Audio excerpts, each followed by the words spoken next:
I've always stated that the NFL draft, NBA draft, MLB draft is a crapshoot, right?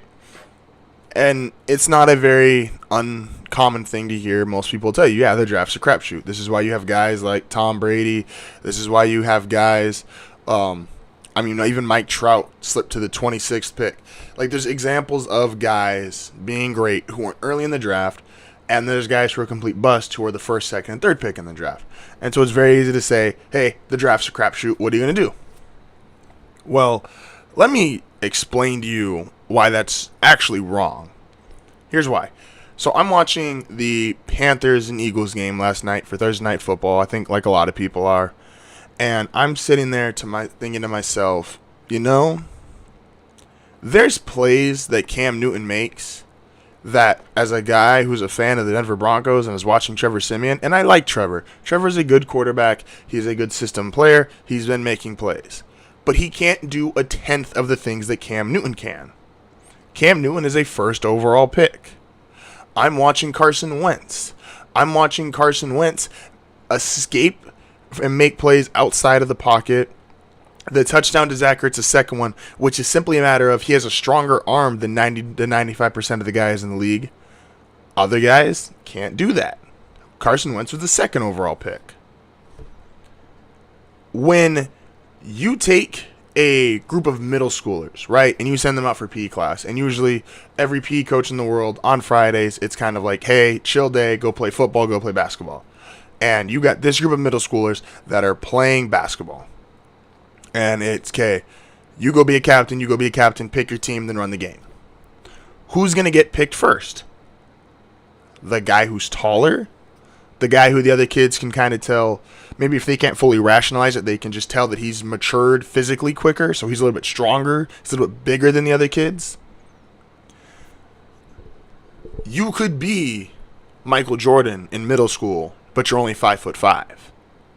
They will take the guy who is 6 feet tall over you every day of the week until they just figure out the 6 foot dude can't play at all. And even then, the 6 foot dude who can't play will get taken over the 5'5" dude who can't play.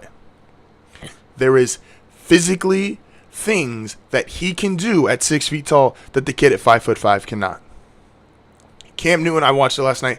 He made 2 or 3 plays specifically throwing across his body. Those throws to the tight end, most quarterbacks can't even get the ball that far. Cam can get hit, make the throw, complete it, and still get the tight end 13, 14 yards. The run that should have been a touchdown where he leaped. He ran for 13 yards and then leaped for like another 4 or 5 yards. 99% of the guys in the league can't do that. Take, for example, a Randy Moss, first-round pick. Even though he has all these character issues, he is elite. He is big-time because he can physically do things that other guys can't do. Rod Smith, Denver's all-time leading receiver. Most yards and touchdowns ever by an undrafted player. Guess what? He still loses to Randy Moss because Randy Moss is 6'4". He runs this great. He has this great 40 time. He's got a vertical. He does things physically that Rod Smith can't do. So when you're thinking and saying the draft is a crapshoot because there's guys that pan out and there are guys that don't, that's wrong. That's 100% wrong. You are drafting a guy based on what he can do, not what you think he will do. And this is where we get the misconception as fans. We think it's what he thinks he's going to do. No, there is a clear difference when you draft Randy Moss and when you don't draft Rod Smith. There is a clear difference when you draft Rob Gronkowski, I'm going to say his name right one time, Gronkowski in the first round, or second round, I apologize, and then you draft a Shannon Sharpe in the 6th or 7th round. Shannon Sharpe's in the Hall of Fame. Not saying that a guy in the 6th and 7th round can't do it, but there's a difference in what Shannon Sharpe can do and what Rob Gronkowski can do. There is. So when you sit there and you're picking your team and you've got all these middle schoolers and they're trying to figure out, okay, who's going to play on my team? Who's going to do the best? It's not, oh, well, I know this guy and I know he's got a good jump shot. I know he takes 100 shots a night. I know he's got this huge heart and he really is going to hustle for me. No, I'm going to take the guy who's already 6'1" and has a mustache. Same way, when you're sitting there and drafting a player, whether it is the NFL, Major League Baseball, or NBA, you are taking the guy who is bigger, faster, stronger. This is why they have combines. This is why they test your physical measurables. There is things. Tom Brady's the most accomplished quarterback of all time. Michael Vick can throw farther. He can run faster.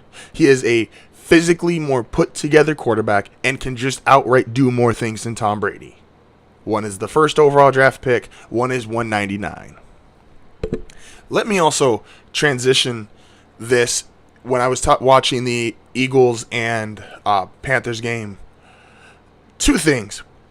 A, and this one I'm not going to go super in-depth in, the hit on Cam Newton where the play was blown dead and Brandon Graham and the rookie on the Eagles, I can't think of his name right now, hit him, if that same hit was done on a Tom Brady, a Phillip Rivers, and Aaron Rodgers, he might be out of the league. Like, he might literally be kicked out of the league, said, don't come back, we don't need your business anymore, you're gone, you're fired, suspended. Like, he would have Donald Trump fired that motherfucker.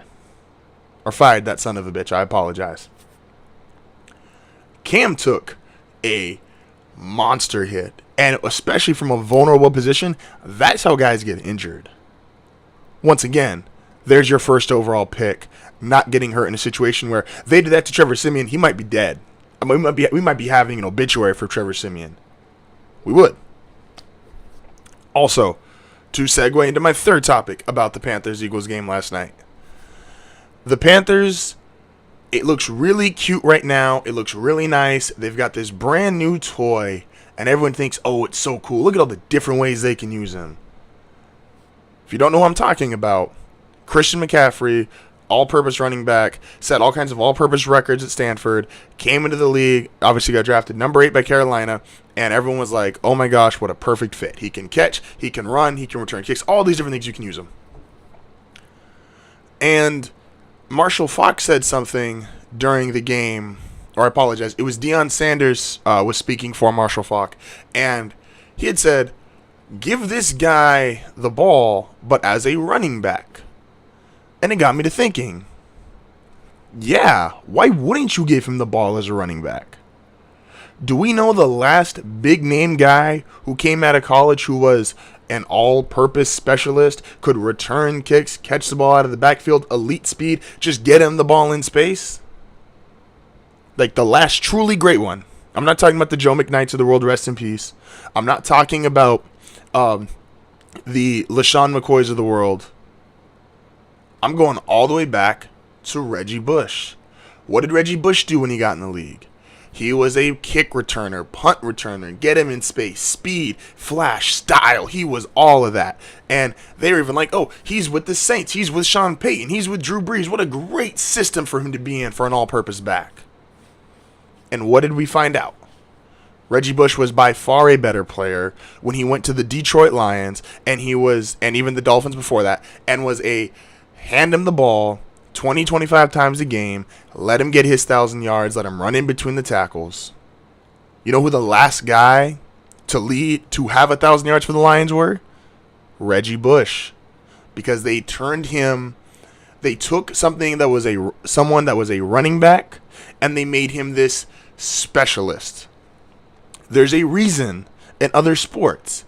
If you go to baseball, you have left-handed specialists. That's fine because they're in for one batter, maybe two. They affect 1% to 2% of the game. When you are a running back, a starting position on offense, you have a much higher percentage of the game that you are affecting, impacting, and that the cause and correlation of that game is dependent on you. Stop turning these guys just because they're fast, just because they have all-purpose skills, just because you think, oh my gosh, this shiny new toy. Camaros can drive on the freeway. Lamborghinis can drive on the freeway.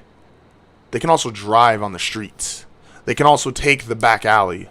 You might not like it. It might not look as flashy, but they do it. And you need to stop taking guys, Reggie Bush, Christian McCaffrey, and making them strictly freeway cars.